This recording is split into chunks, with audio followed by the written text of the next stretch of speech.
மறைத்து வைக்கப்பட்ட அனுபவம். ஆண்டவரினால் மறைத்து வைக்கப்பட்டு உருவாக்கப்படுகிற இந்த அனுபவம் எந்த மனிதனுக்குள், எந்த வாலிபனுக்குள், எந்த குடும்பத்திற்குள், எந்த ஊழியனுக்குள், எந்த சபைக்குள் இது ஆழமாய் இருக்கிறதோ அவர்களை கொஞ்சம் கொஞ்சமாய் பட்டை தீட்டி ஏற்ற நாளிலே தன்னுடைய வில்லிலே வைத்து அவர் பயன்படுத்துவார். ஆனால் இன்றைக்கு வேகமாய் வளர வேண்டும், உலகமெங்கும் பிரசித்தி பெற வேண்டும், சீக்கிரமாய் என்னை ஜனங்கள் கண்டுபிடிக்க வேண்டும், எப்படியாவது கண்டுபிடிக்க வேண்டும். விளம்பரங்களும் தன்னை புகழ்படுத்துகிற, பிறப்பதற்கு குறை பிரசவத்திலே பிறப்பதை போல சீக்கிரமாய் பிரபலமாக விரும்புகிற ஏராளமான ஒரு அழுத்தங்கள் நமக்குள்ளே வருகிறது. தாவீதின் வாழ்க்கையை நீங்கள் நாளாய் பிரித்து பார்த்தால் அவனை முன்மாதிரியாய் மாற்றுவதற்கு தேவன் பயன்படுத்தின மிக முக்கியமான ஒரு மாற்றம் என்ன தெரியுமா? அது ரொம்ப ஆச்சரியமான ஒரு வரியாய் இருக்கும். ஏசாயா தீர்க்கதரிசியின் புஸ்தகத்திலே அதற்கு அடையாளமாய் சொல்லப்பட்ட வசனம் இருக்கிறது. 49வது அதிகாரம் அதனுடைய 2வது 3வது வசனம். முதல்ல 3வது வசனத்தை வாசிக்கலாம், அதற்கு பிறகு 2வது வசனத்தை வாசிக்கலாம். அவர் என்னை நோக்கி நீ என் தாசன் இஸ்ரவேலே நான் உன்னில் மகிமைப்படுவேன் என்றார். நன்றார். இங்க முதல்ல ஆண்டவர் சொல்றார், ஓ மூலமா நான் மகிமைப்படுவேன், ஓ மூலமா நான் மாதிரியை வெளிப்படுத்துவேன், மகிமைப்பட்டு அதன் மூலமா என்னுடைய மாதிரி வெளிப்படும். ஆனா அதுக்கு முன்னால என்ன நடக்கணும்? 2வது வசனம் வாசிங்க. அவர் என் வாயை கூர்மையான பட்டயமாக்கி தமது கரத்தின் நிழலினால் என்னை மறைத்து என்னை துலக்கமான அம்பாக்கி என்னை தமது அம்பரா துணியிலே மூடி வைத்தார். இந்த முதல் அனுபவத்திற்கு நான் ஒரு பெயர் சொல்லுவேன், அம்பார துணியின் அனுபவம். இது என்னங்க அம்பார துணி? காட்டன் துணி தெரியும், பாலிஸ்டர் துணி தெரியும். அம்பார துணி என்றால் என்ன? பழைய நாட்களிலே ராஜாக்கள் போருக்கு போகும்போது வில்லை வைத்து அந்த அம்பை விடும் பொழுது அந்த அம்பை வைக்கிறதுக்கு பின்னாடி ஒன்று வச்சிருப்பாங்க, தொங்க விட்டுருப்பாங்க, பார்த்துருக்கீங்களா? அதுக்கு பேர் தான் என்னது? அம்பார துணி. இதுல இருந்து எடுத்து அந்த அம்பை வில்ல வச்சு அதை விடுவாங்க. இந்த அம்பார துணியின் அனுபவம், இந்த வசனத்தின் அடிப்படையில தான் தாவீதை ஆண்டவர் முதலாவது அவர் உருவாக்க ஆரம்பித்தார். அவனுடைய 16 வயது வரைக்கும் என்றைக்கு அவன் வெளியே தெரிய வேண்டுமோ, கோலியாத்தை அடிப்பதற்கு என்றைக்கு அவன் உலகத்திற்கு தெரிய வேண்டுமோ அது வரைக்கும் அவனை எங்க வச்சிருந்தாரு? நல்ல மறைவிடங்களிலே வைத்து துலக்கி கூர்மையாக்கி அம்பார துணியிலே வைத்திருந்தார். இன்னொரு பாஷையில சொல்றதா இருந்தா மறைத்து வைக்கப்பட்ட அனுபவம். ஆண்டவரினால் மறைத்து வைக்கப்பட்டு உருவாக்கப்படுகிற இந்த அனுபவம் எந்த மனிதனுக்குள், எந்த வாலிபனுக்குள், எந்த குடும்பத்திற்குள், எந்த ஊழியனுக்குள், எந்த சபைக்குள் இது ஆழமாய் இருக்கிறதோ அவர்களை கொஞ்சம் கொஞ்சமாய் பட்டை தீட்டி ஏற்ற நாளிலே தன்னுடைய வில்லிலே வைத்து அவர் பயன்படுத்துவார். ஆனால் இன்றைக்கு வேகமாய் வளர வேண்டும், உலகமெங்கும் பிரசித்தி பெற வேண்டும், சீக்கிரமாய் என்னை ஜனங்கள் கண்டுபிடிக்க வேண்டும், எப்படியாவது கண்டுபிடிக்க வேண்டும். விளம்பரங்களும் தன்னை புகழ்படுத்துகிற, பிறப்பதற்கு குறை பிரசவத்திலே பிறப்பதை போல சீக்கிரமாய் பிரபலமாக விரும்புகிற ஏராளமான ஒரு அழுத்தங்கள் நமக்குள்ளே வருகிறது. சீக்கிரமா எல்லாம் நடக்கணும், வேகமா நடக்கணும். ஆனா குழந்தை வயிற்றுக்குள்ள எத்தனை மாசம் இருக்கணும்? 9 மாசம் இருந்தாதான் அந்த குழந்தைக்கு பேரு ஃபுல் டேர்ம் பேபி. முழு மாதங்களும் உள்ளே இருந்த பூரண ஒரு குழந்தை. குறைந்த மாதத்திலே 8 மாதத்திலே பிறந்தா கூட அதுக்கு ப்ரீ டேர்ம், குறை மாத டெலிவரின்னு சொல்லுவாங்க. குறை பிரசவத்தில் பிறந்ததுன்னா மூளையில பிரச்சனைகள் வரலாம், அது உயிர் வாழுகிறதுல பிரச்சனை வரலாம், வளர்ச்சியில பிரச்சனை வரலாம். அதனாலதான் ஆண்டவர் அந்த குழந்தைய எத்தனை மாசம் உள்ள வச்சிருக்கிறாரு? 9 மாசம் குழந்தை. 9 மாசம் ஆன உடனே குழந்தை அதுவே தானா சொல்லுமா, நான் வெளியில வரட்டுமான்னு கேட்குமா? கேட்காது. அம்மாவுக்கு வலியை கொடுத்து கொஞ்சம் கொஞ்சமா குழந்தை கீழே இறங்கி வலி வந்து, ஓ இப்பொழுது குழந்தை வருகிற நேரம் என்று எல்லாருக்கும் தெரியும். அது மருத்துவர் தாதிகளுடைய உதவியோடு கூட அது புதிய ஒரு ஜீவன் இந்த உலகத்திலே பிரவேசிக்கும். அது போலதான் ஆண்டவர் உங்களை மாதிரியாய் மாற்றுகிற பாதையில முதலாவது உங்களை மறைத்து வைத்து உருவாக்க விரும்புகிறார். இந்த மறைவுக்குள், அவருடைய கரத்தின் நிழலுக்குள் நீங்கள் கூர்மையாக்கப்பட்டு புதிதாக்கப்பட்டு எல்லாம் செய்யப்பட்ட பிறகும் கூட மறுபடியும் உங்களை அம்பார துணியில் தான் வைத்திருப்பார். இதனுடைய அர்த்தம் என்ன? தேவன் குறித்த நேரம் வரைக்கும் கர்த்தருடைய பலத்த கரத்திற்குள் நீங்கள் இருக்க கற்றுக்கொண்டால் போதும். ஆட்டு இடையன் அரசாளுகிற ராஜாவாய் மாறுவது எளிது. சாதாரண ஒரு மேய்ப்பன், அவனுக்கு தெரியாது ஏன் ஆண்டவர் அவனை இப்படி துலக்கி உருவாக்குகிறார், ஏன் ஆண்டவர் இப்படி இவனை அழகாக உருவாக்குகிறார், ஏன் ஆண்டவர் இவனை தனிமைப்படுத்தி இருக்கிறார். அந்த முதல் 16 வருஷங்களிலே அவனுக்கு நடந்த காரியங்களை நீங்கள் பாருங்கள், யாருக்குமே தெரியாது. அதை 17வது அதிகாரத்தில் தான் அவன் சொல்லுகிறான். என்ன சொல்லுகிறான்? கோலியாத்தை அடிப்பதற்கு முன்பு சவுல் அவனை பார்க்கிறான். நீ எப்படி அவனை அடிக்க முடியும்? அவன் சிறு வயது முதல் யுத்த வீரனாய் இருக்கிறானே என்று சொன்ன பொழுது முதல் முறையாய் தன்னுடைய சாட்சியை சொல்லுகிறான். அதுவரைக்கும் சாட்சி கூட அவன் சொல்லவில்லை. சொந்த தகப்பனிடத்திலும் சொல்லவில்லை, யாரிடத்திலும் சொல்லவில்லை. அமைதியாய் காத்திருக்கிறான். என்ன சொல்லுகிறான்? ஒரு விசை கரடி வந்தது, ஒரு விசை சிங்கம் வந்தது, இரண்டையும் இந்த அடியானின் கையினாலே வீழ்த்த உதவின தேவன் என்று சொன்னபோது சவுலுக்கு பொறி தட்டினது. ஒருவேளை இவ்வளவு தைரியமாய் சொல்லுகிறானே, நான் முடியாது என்று சொன்ன போதிலும் இல்லை, அவனுடைய முழு நம்பிக்கையை ஆண்டவர் மீது வைத்திருக்கிறான். அப்ப இந்த சம்பவங்கள் எல்லாம் எங்க நடந்தது யாருக்கும் தெரியாது. அல்லேலூயா. ரகசியமாக தேவனோடு நீங்கள் செலவழிக்கிற நேரம், தேவனுக்கும் உங்களுக்கும் இடையிலே உருவாகுற அந்த பிணைப்பு, தேவன் உங்களை உருவாக்குகிற விதம், அவருடைய பலத்த கரத்திற்கு கீழே அடங்கி இருந்து ஆண்டவரே எதை கற்றுக்கொள்ள வேண்டும், எதை கற்றுக்கொள்ள கூடாது, எது வேண்டும் எது வேண்டாம் என்று சொல்லி எல்லாவற்றையும் தாவீதுக்கு ஆண்டவர் அழகாய் கற்றுக் கொடுக்கிறார். அதனாலதான் இயேசு சொன்னாரு, மத்தேயு எழுதின சுவிசேஷத்துல அவர் சொன்ன 3 காரியங்களையும் பாருங்க. முதல் தன்னுடைய பாடத்தை இயேசு சொல்லி கொடுக்கும் பொழுது இந்த காரியங்களை எல்லாம் என்ன செய்ய வேண்டும்? 6வது அதிகாரம் 3வது வசனத்தை பாருங்க.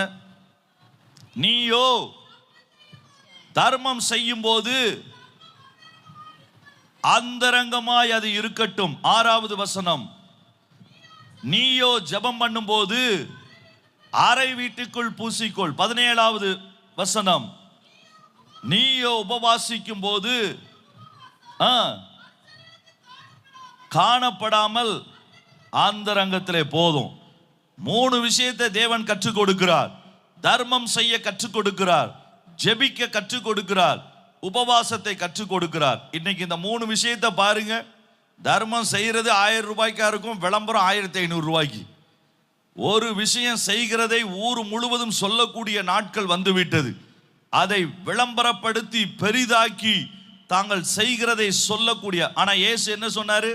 வலது கைக்கு கொடுக்கிறது இடது கைக்கு தெரியக்கூடாது. அது எப்படி தெரியாம இருக்கும்? வலது கையில கொடுக்கும் போது இடது கைக்கு தெரியதானே செய்யும். அது சொல்லதனுடைய அர்த்தம் என்ன? இந்த வலது கையினால நீ கொடுக்கும் பொழுது இதே சரீரத்திலே இணைந்திருக்கிற இன்னொரு அவயவம், உன்னோட கூட இருக்கக்கூடிய இன்னொரு அவயவம், அதற்கே தெரியக்கூடாது. ஒரு ஆவிக்குரிய அர்த்தத்தில் சபையில் இருக்கிற ஒருத்தருக்கே நீ சொல்ல தேவையில்லை, உன்னோடு இணைந்திருக்கிறவர்களுக்கு கூட சொல்ல தேவையில்லை. அமைதியாய் அந்த காரியங்களை ரகசியமாய் தேவனுடைய சன்னிதானத்திலே தேவனோடு இணைந்திருக்கிற இந்த அனுபவம் இல்லாமல் தேவன் ஒருவரையும் உயர்த்தினதில்லை. அல்லேலூயா. அது பவுலாய் இருக்கட்டும், பேதுருவாய் இருக்கட்டும், மோசையாய் இருக்கட்டும், வருஷங்கள் தான் வித்தியாசம். மோசைக்கு 40 வருடங்கள் தேவைப்பட்டது. எல்லாவற்றையும் அவன் கற்றுக்கொண்டான் அரண்மனையிலே. அந்த வேகத்துல வந்து தேவனுடைய திட்டத்தையும் தெரிந்து கொண்டான், அழைப்பையும் புரிந்து கொண்டான், தரிசனத்தையும் அறிந்து கொண்டான். ஒரே ஒரு காரியம் தனிமையிலே உருவாக்கப்படவில்லை. அதனாலதான் வேகமா என்ன செஞ்சான்? கத்தியை எடுத்து ஒருத்தரை கொலை செய்தான். ஊழியத்துல ஆத்மாவை ஆதாயம் பண்ணதான் ஆண்டவர் சொன்னாரு, ஆத்மாவை போட்டு தள்ளுறதுக்கு இல்லை. ஆத்மாவை ஆதாயம் பண்ண வேண்டிய இஸ்ரவேல் ஜனங்களை ஆதாயம் பண்ண வேண்டிய மோசே அப்படிப்பட்ட மனநிலை இருக்க வேண்டியவன் ஊழியத்திற்கு வந்த உடனே செஞ்ச முதல் காரியம் என்ன? கொலை. அதனாலதான் ஆண்டவர் சொன்னாரு, உனக்கு நேர ஐசியூ வார்டு தான், இனி நீ இங்க இருந்தா சரி பண்ண மாட்டேன்னு சொல்லி நேர மீதியான் தேசத்திற்கு கர்த்தர் கொண்டு போகிறார்.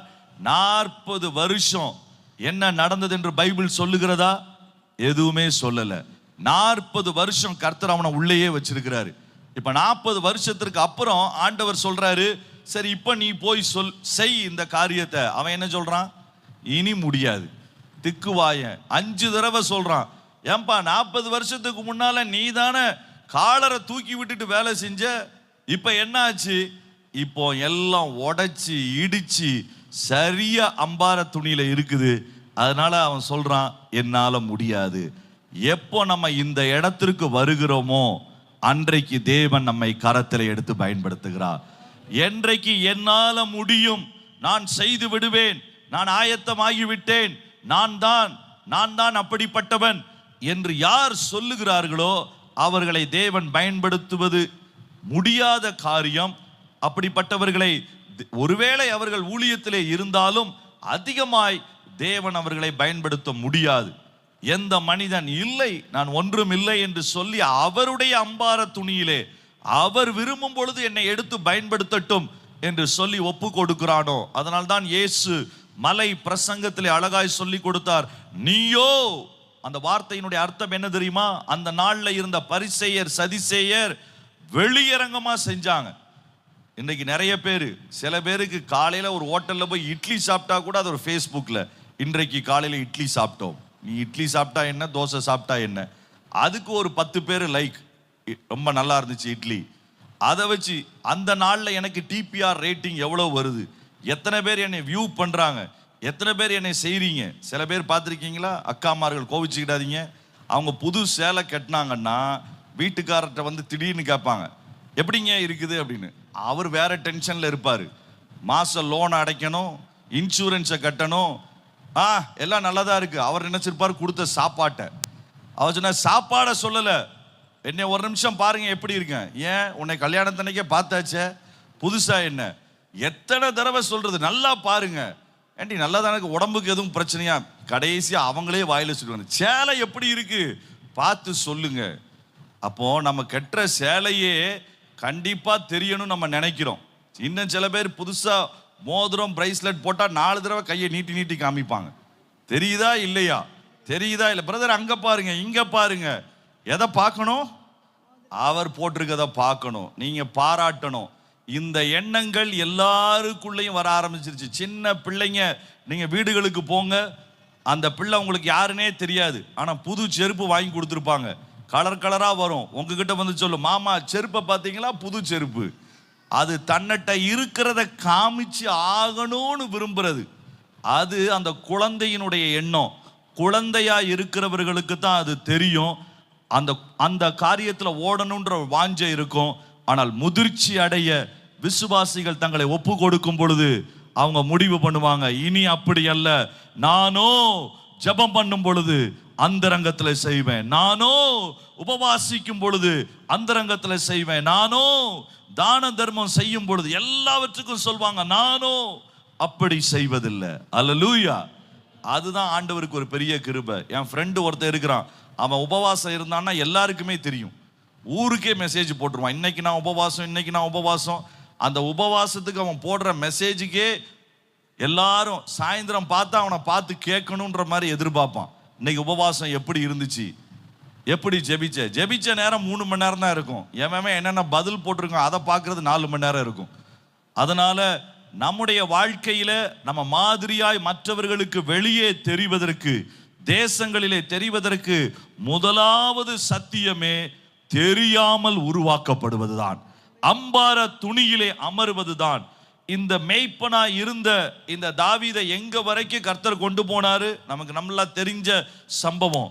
அவங்க வீட்டுக்கு சாமுவேல் வர்றாரு, பெரிய தீர்க்கதரிசி, அவரிடத்துல தலையை கொடுக்கறதுக்கு கண்டிப்பா அன்னைக்கு ஒரு பெரிய லைனே நின்றுட்டு இருப்பாங்க. ஆனா தன்னுடைய எல்லா பிள்ளைகளையும் வச்சிருக்கிறாரு, கடைசி பிள்ளை ஞாபகமே வரல அப்படின்னு நீங்க நிறைய பேர் சொல்லியிருப்பாங்க. ஆனா நான் யோசிக்கிறேன், ஞாபகம் இல்லாம இருந்திருக்காது, பிள்ளையை எப்படி மறப்பாங்க? பிள்ளைய மறந்தாலும் அவன் வச்சிருக்கிற ஆட்டை மறக்க முடியாது, அவன் ஆட்டை கொண்டு வந்தாதானே பிசினஸ் நடக்கும். அதனால கண்டிப்பா அப்பா ஞாபகம் வச்சிருந்திருப்பாரு, ஆனா அசட்டையா யோசித்திருப்பாரு. அவனுக்கு என்ன ஆசீர்வாதம் பெருசா தேவை? இன்னும் 4 ஆடை மேய்க்கணும், அவ்வளவுதான், அதை கற்றுக் கொடுத்தால் போதும் என்று சொந்த தகப்பனே அவன் ஒரு மாதிரியா எழுவதற்கு வாய்ப்பில்லை என்று யோசித்த நேரம், சொந்த சகோதரர்கள் இனி நீ மாதிரியா எழும்புவாயோ என்று கோபப்பட்டு பேசின நேரங்கள், அவன் கோலியாத்தை சந்திப்பதற்கு முன்பு சந்தித்த முதல் எதிரி யாரு தெரியுமா? கோபப்பட்ட சகோதரன் தான். அங்க யோவாப் சொல்லுகிறான், நீ சின்ன பையன், ஆட்டை விட்டுட்டு இங்க வேடிக்கை பார்க்க வந்தாயோ. கோலியாத்தை ஃபேஸ் பண்றதுக்கு முன்னால யாரை ஃபேஸ் பண்ண வேண்டி இருந்தது? சொந்த சீனியர் விசுவாசியை ஃபேஸ் பண்ண வேண்டியிருந்தது. பக்கத்துல கையை பிடிச்சி சொல்லிருங்க, கோலியாத்தை ஃபேஸ் பண்றதுக்கு முன்னால சீனியர் விசுவாசியை ஃபேஸ் பண்ணி தான் ஆகணும். கோவப்படுவாங்க, சொல்லுவாங்க. உடனே நம்மளும் அவன் எந்த பதிலும் சொல்லல, நான் வந்ததற்கு முகாந்திரம் இல்லையோ. அடுத்தபடி போகிறான். சவுல் அவன் மேல கோவப்படல, ஆனா அவனை நம்பல. அப்படிப்பட்ட சூழ்நிலை தான். அவன் அங்க போறதுக்குள்ளேயே 3 எதிரியை ஜெயிச்சு தான் போக வேண்டி இருக்குது. ஆனா அதை குறித்தெல்லாம் அவன் கவலைப்படல. அவனுக்கு நல்லா தெரியும், அவனுக்கு எந்த யுத்த பழக்கமும் இல்லை, எதுவும் இல்லை, எல்லாம் அவனுக்கு தெரியும். ஆனால் ஒன்று, வில்லை எய்கிறவர் என் ஆண்டவர் என்று அவனுக்கு தெரியும். நான் வெறும் அதிலே அம்பாகத்தான் இருக்கிறேன், நான் வெறும் அதிலே பாயக்கூடிய அந்த ஆரோ, வெறும் அம்புதான் நான் வில் அல்ல என்பது அவனுக்கு நல்லா தெரியும். அதனாலதான் அந்த தைரியமாய் ஆண்டவர் சொல்லுகிற இடத்திலே போய் நின்றான். அல்லேலூயா. கர்த்தர் நிறைய நேரங்களில் உருவாக்குவார். உடைத்து உருவாக்குகிற அனுபவம் அந்த நாட்கள்ல தான் நடக்கும். ரகசியமாய் கற்றுக்கொள்ளுங்கள், தேவ சமூகத்திலே அமருங்கள், கிரமமாய் உபவாசத்தை வையுங்கள். நான் முக்கியமான ஒரு ஒழுங்குமுறையா நான் சொல்லுவேன், நீங்க கிரமமாய் உபவாசத்தை செய்ய கற்றுக்கொள்ளுங்கள். எவ்வளவு நேரம் செய்யணும் ஊருக்கெல்லாம் சொல்லணும்னு அவசியம் இல்லை. சில பேர் 21 நாள் உபவாசம். கன்னியாகுமரியில இருந்து சொல்றேன், தப்பா எடுத்துக்கிடாதீங்க. என்னுடைய ஃப்ரெண்டு ஒருத்தன் சொன்னான், எனக்கு தெரிந்த ஒரு நண்பர் 60 நாள் உபவாசம் இருந்தார். எனக்கு ரொம்ப ஆச்சரியம். நான் கேட்டேன், சாப்பிடவே இல்லையா? சாப்பிடல. இயேசுவே 40 நாள் தானே இருந்தாரு, 60 நாள். அப்ப அவரை சந்தித்தோம். எப்படி பிரதர் 60 நாள் உபவாசம் இருந்தீங்க? அது ஒன்றும் இல்லை, ஒரு பழமும் பாலும் மட்டும்தான் நான் சாப்பிடுவேன் அப்படின்னு சொல்லிட்டு ஒரு வாழைப்பழத்தை காமிச்சாரு. 1.5 அடி நீளம். நான் முதல் முறையா பார்த்தேன் அந்த ஒரு வாழைப்பழம். சரி, பால் எவ்வளவு பிரதர் குடிப்பீங்க? ஒரு 3/4 லிட்டர் கிளாஸை காமிச்சாரு. இதுல பாலையும் இந்த பழத்தையும் குடிச்சுட்டு நான் உபவாசம் இருந்தேன். நான் சொன்னேன், இதை சாப்பிட்டு இதை குடிச்சுன்னா ஜீவனுள்ள நாளெல்லாம் நான் உபவாசம் இருக்கலாம். அவ்வளவு பெரிய காரியம். சில பேர் உபவாசம்னு சொல்லி அதை விளம்பரப்படுத்துறதுலயே நேரம் போயிடும், அதை சொல்றதுலயே நேரம் போயிடும். இதுல வேற சபையில போட்டி. அவங்க 3 நாள் இருந்தாங்க, அப்ப நான் 7 நாள் இருப்பேன். அவன் 7 நாள் இருந்தாங்க, நான் 10 நாள் இருப்பேன். சபைகளுக்குள்ளே போட்டி. இவங்க 21 நாள் வைக்கிறாங்களா, நம்ம 22 நாள் வைப்போம். இந்த பழைய காலத்துல கல்யாண வீட்டில் மொய் எழுதுவாங்க. பக்கத்துல கேட்பாங்க, நீ எவ்வளோ எழுதியிருக்க? 100 ரூபா. அடுத்த ஆள் இவர் வருவாரு, எவ்வளோ எழுதணும்? 101 வைங்க. என்னமோ இந்த 1 ரூபாயில அவர் இந்தியா பட்ஜெட்டே மீட் பண்ற மாதிரி. ஆனா அவனை விட நான் அதிகமா செஞ்சிருக்கிறேன். இந்த போட்டி காரியங்கள் இவைகள் அதிகமா வந்ததுனால தான் மாதிரியாய் மாற வேண்டிய தாவீதுகள் விளம்பர தாவீதுகளா மாறி கொஞ்ச நேரத்துல ஆளே காணாம போயிட்டாங்க. அல்லேலூயா. வேதம் அழகா சொல்லுது பாருங்க. அப்போஸ்தலர் நடபடிகளின் புஸ்தகம் 5வது அதிகாரம், அங்க ஒருத்தனை பத்தி அழகா சொல்லுது பாருங்க. எப்படிப்பட்ட சூழ்நிலையில அவனை வேதம் நமக்கு காண்பித்து கொடுக்கிறது, எப்படிப்பட்ட நபர்களாக நாம் இருக்கக்கூடாது என்பதற்கு அடையாளமாக அந்த இடத்திலே அப்போஸ்தலர் 5வது அதிகாரம் 37வது வசனம். அவர்களுக்கு பின்பு 36ல ஒருத்தனை குறித்து சொல்லுது. அதே வாசனம். ஏனென்றால் நாட்களுக்கு முன்னே தெயுதாஸ் என்பவன் ஒருவன் எழும்பினான், தன்னை ஒரு பெரியவனாக பாராட்டினான். என்ன செஞ்சான்? தன்னை ஒருவன் பெரியவனாய் மற்றவர்கள் பாராட்டினார்கள் இல்ல, இவனே காசு கொடுத்து நோட்டீஸ் அடிக்க சொல்லிடுவான். வரம்பற்ற ஊழியக்காரரே வருக வருக. நோட்டீஸ் அடிச்சது யாருன்னா இவனே அடிச்சு ஒட்டிடுவான். அப்போ தெயுதாஸ் என்பவன் தன்னையே அவன் பாராட்டி செஞ்சான். உடனே எத்தனை பேர் அவன் கூட சேர்ந்தாங்க? 400 பேர் அவனை சேர்ந்தார்கள். 400 பேர் அவன் டீம்ல உடனே சேர்ந்துட்டாங்க. பெரிய டீம். என்ன ஆச்சு? அவன் மடிந்து போனான். அவனை நம்பின அனைவரும் சிதறி அவமாய் போனார்கள். ஆனா வசனம் அடுத்த வசனம் என்ன சொல்லுது? அவனுக்கு பின்பு குடிமதிப்பின் நாட்களிலே கலிலேயனாகிய யூதாஸ் என்பவன் எழும்பி, யூதாஸ் என்பவன் மறுபடியும் ஒருவன் எழும்பினான், தன்னை பின்பற்றும்படி அநேக ஜனங்களை இழுத்தான். இவன் என்ன செஞ்சான்? ஜனங்கள் தன்னை பின்பற்றுறதுக்கு என்னென்ன மாய வித்தைகளை செய்யலாம் அவைகளை சொல்லி இழுக்க வேண்டும் என்று சொல்லி இழுக்க ஆரம்பித்தான். அவனும் அழிந்து போனான். அவனை நம்பி இருந்த அனைவரும் சிதறடிக்கப்பட்டார்கள். இப்ப கமாலியேல் அவன் சொல்றான் பாருங்க 38 39. இப்பொழுது நான் உங்களுக்கு சொல்லுகிறது என்னவென்றால் அந்த நாட்களிலே இருந்த மிகப்பெரிய வேத பண்டிதர் கமாலியேல், இவனுடைய பாதத்திலே இருந்து படித்தவன் தான் பவுல். சவுலாய் இருந்த பொழுது பெரிய யூனிவர்சிட்டி போன்ற ஒரு மதிப்பை பெற்றவன். அப்படிப்பட்ட மனிதன் சொல்லுகிறான், இந்த மனுஷருக்கு ஒன்றும் செய்யாமல் விட்டு விடுங்கள். இந்த யோசனையும் மனுஷரால் உண்டாயிருந்ததானால் ஒளிந்து போகும், தேவனால் உண்டாயிருந்ததே ஆனால் அதை ஒழித்துவிட உங்களால் கூடாது. அல்லேலூயா. நீங்கள் மறைந்திருக்கும் பொழுது ஒரு விஷயத்தை ஞாபகம் வச்சுக்கோங்க, ஐயோ நேரம் போகுதே, நம்ம சீக்கிரமா வந்தாதானே பிரபலமாக முடியும், வயசு 45 ஆயிடுச்சே, இன்னும் தெரியாம இருந்தா எப்படி பொழைக்கிறது, எப்படி மேல வர்றது, இந்த பதட்டம் நமக்கு தேவையில்லை. கமாலியேலுக்கு இருந்த இந்த வெளிச்சம் என்ன வெளிச்சம்? தேவனால் உண்டாயிருந்தால் ஒருவனும் உங்களை ஒழித்து விட முடியாது. இது மனிதரால் உண்டாயிருந்தால் ஒருவனும் உங்களை நிலைநிறுத்த முடியாது. ரெண்டுமே உண்மை. You cannot sustain if it is a man-made idea, and you cannot be stopped if it is a God-made idea. यदि लोगों के विचार से लोगों को अपने पास खींचने के लिए अपने खुद योजना के अनुसार यदि आप सेवा करेंगे, आपकी सेवा नहीं टगरेगा. यदि प्रभु के इच्छा के आधार पर यदि आप सेवा करेंगे, आपकी सेवा हमेशा के लिए टगरेगा. और प्रेरितों के काम 5वां अध्याय उसका 36-37 में हम लोग पढ़ सकते हैं. இந்த காரியத்தை ஆண்டவர் அழகாய் நமக்கு சொல்லி வைத்திருக்கிறார். ஆகவே எனக்கு எந்த பதட்டமும் அல்ல, நாட்கள் போகுதேன் பதட்டம் அல்ல, விளம்பரங்கள் தேவையில்லை, பெரிய காரியங்கள் அவசியம் இல்லை. எந்த சூழ்நிலையும் இது தேவனால் உண்டாயிருந்தால் ஒரு மனிதனும் அதை ஒழிக்க முடியாது. அல்லேலூயா. வேதத்தினுடைய முதல் மனுஷன் யோபு சொன்னா, யோபு 42:1 பார்க்காம சொல்லுங்க பாப்போம்.